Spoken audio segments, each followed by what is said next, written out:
Welcome back to Cultural Geography. This is your last video of week 5.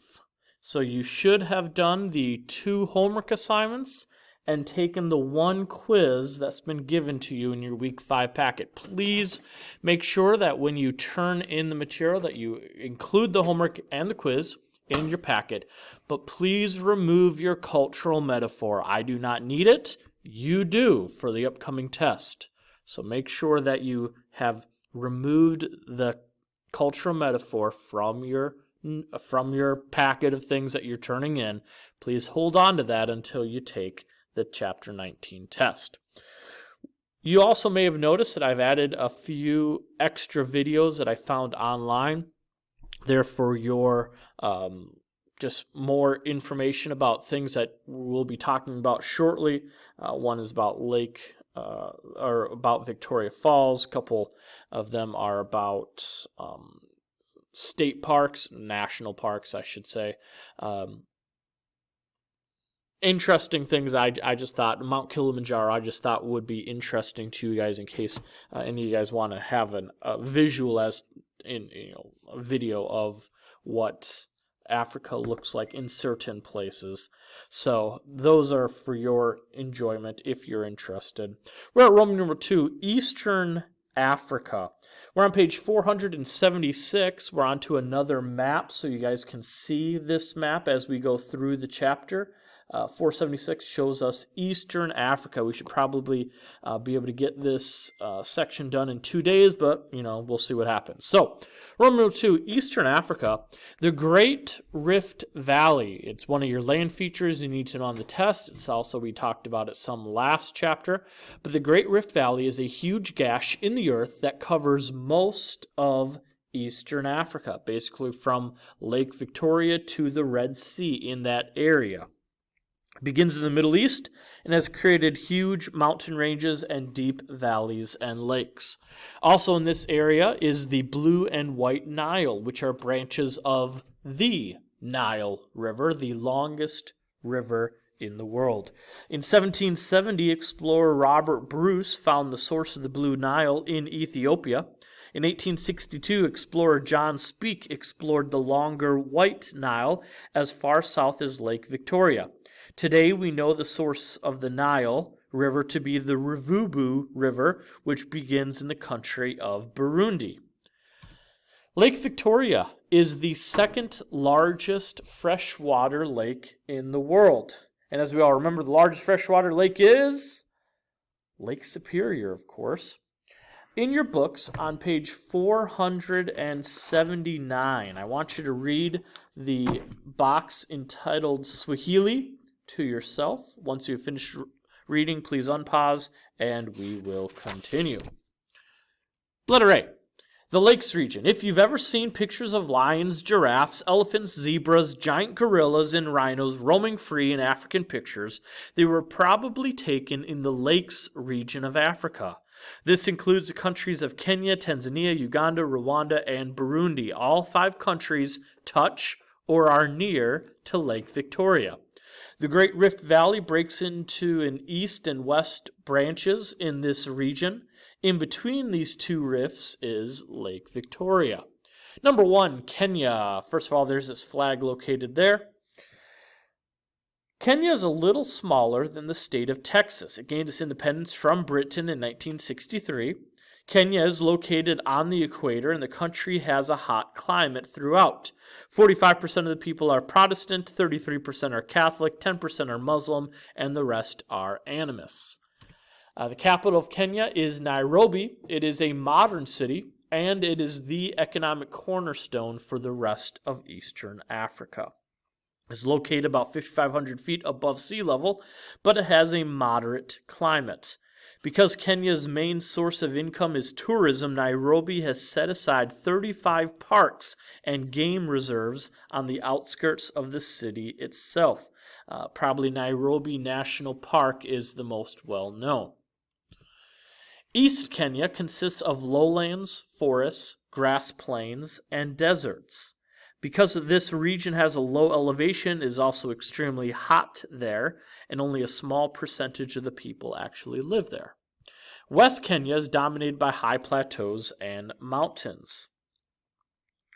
West Kenya has fertile land which grows coffee and tea. Because of its high elevation, more people live in West Kenya. The Maasai. These are nomadic African tribes living in Kenya. They are known for their ritual dances and skill as warriors. On page 479, hopefully you're all still there, there's a pink box entitled A Missionary Conducts a Maasai Wedding. Please read that pink box to yourself. Once you have finished, please unpause and we will continue. Number 2, Tanzania.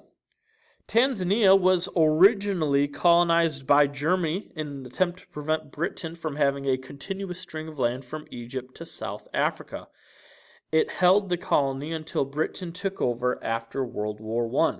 It became independent from Britain in 1961. Mount Kilimanjaro, at 19,341 feet, is the tallest mountain in Africa. Like Kenya, Tanzania's eastern side consists of lowlands where it is usually hotter. The western side consists of higher elevation near Lake Victoria, where farmers grow coffee, tobacco, rice, and maize. This country was also the famous meeting of David Livingstone and Henry Stanley, Dr. Livingstone, I presume. The location of David Livingstone had become a mystery for some time, until Henry Stanley, a journalist, found him again in 1871. The country of Tanzania also includes the island of Zanzibar. Zanzibar had once been the Arabs' largest slave-trading port in East Africa. It also produces 80% of the world's clothes. Although a part of Tanzania, it does desire to be independent. About a fourth of the land consists of game reserves. On page 480, there's a box entitled Serengeti Plain. I want you to read that box to yourself. Once you're finished, please unpause and we will continue. On page 481, I want you to read about the Ngorongoro crater as well as marriage in Tanzania. Please read those pink boxes to yourself. Once you've finished, please unpause and we will continue. I know, lots of reading, right? Number 3, Uganda. The country of Uganda is located on a plateau near Lake Victoria. The average elevation is from 3,000 to 5,000 feet above sea level. It has dealt with a lot of government instability. Uganda gained its independence from Britain in 1962. It was ruled by a cruel dictator from 1971 to 1979, where thousands were killed. In 1985, Yoweri Museveni took control and has ruled there ever since. Although the economy has slowly improved, there is still instability in the country. On page 482, there's a pink box entitled, What is in a Name? Please read that to yourself. Once you've finished, please unpause. Number 4, the country of Rwanda. The country of Rwanda is about the same size as the state of Maryland. It is a landlocked nation covered by many plateaus.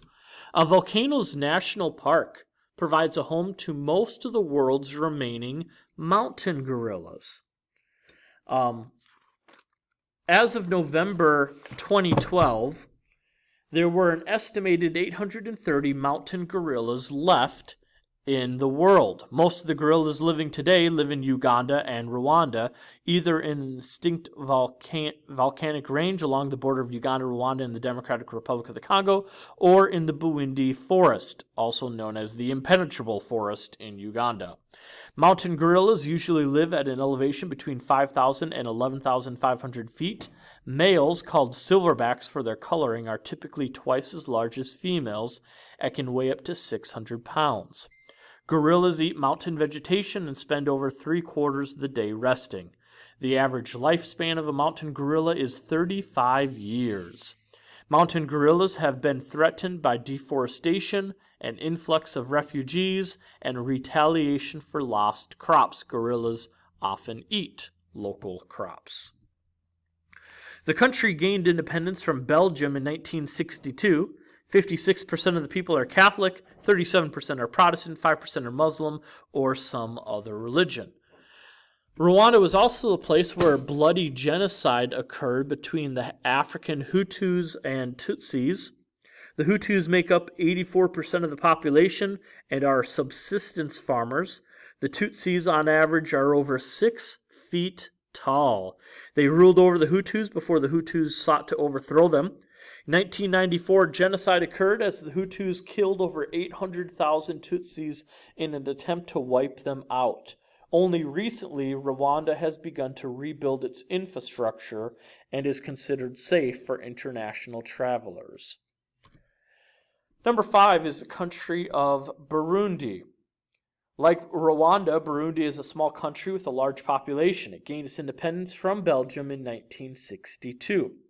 Recently, it's dealt with some violence between the Hutus and Tutsis. Burundi is located on a large plateau that is over 9,000 feet above sea level. The country grows coffee and fishes.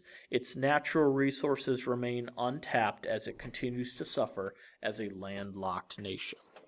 All right, that's all we're going to cover for today. This is the last video of week 5 that you needed to do, so please make sure that you did the 2 homeworks and the 1 quiz for week 5. Also, please make sure that you keep the sub-Saharan African bush taxi cultural metaphor information with you, because you'll need that for the upcoming test. Hope you all have a good day. Hope you all have a good weekend. Be good, do good. Bye.